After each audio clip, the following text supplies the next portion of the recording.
Others I was supposed to kill. Who, Mason?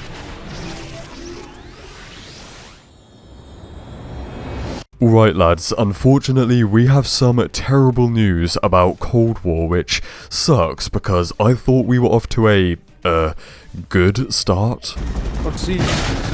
Not exactly a flying start, because Cold War has so much potential that it's frustrating. Like what I'm about to tell you, it's a letdown, man. So today we are gonna look into leaked information about the multiplayer maps in Cold War, because I know that nothing will be said officially. So far there is no evidence about any other multiplayer maps which are completely undiscovered, which means when Cold War releases we could be looking at just 2 other maps that we have not played or seen just yet, giving us a grand total of, I think, literally just 8.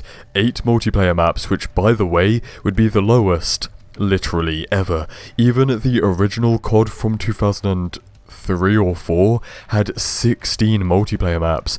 I don't know if it had DLC though, which actually is a great point to bring up, because of course Cold War is going to have free DLC, so by the end of it we'll end up with a load of maps, but until then, like, I don't know man, it's just not great, because we have said time and time again how incredibly important, how critical maps are to making any COD game, so to launch it with just 8 is deflating. Oh, and by the way, it does look like the 2 maps from Combined Arms, Armada and Crossroads, will have 6v6 versions, so if you want to count that as new maps, I don't know. And of course, I do want to make myself clear that I'm actually a fan of the maps in this game already, which is weird, because normally I'm one of those guys who's like, you know, the map design of the old days is so much better, which I do believe. I believe the map design from COD 4 all the way up to Black Ops 2 was like great, and then afterwards it just fell off, and whether the maps are too big or too similar, there's always seems to be a problem.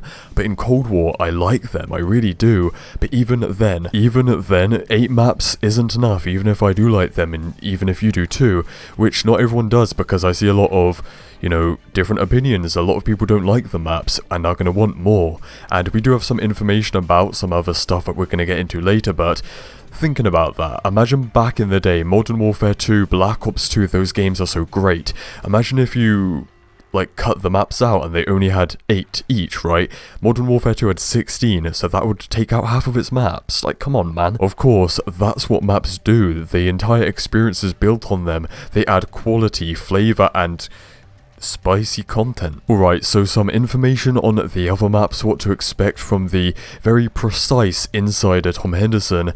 He says that there are still some 3-laned smaller maps on the way, including the remastered ones that he has talked about previously.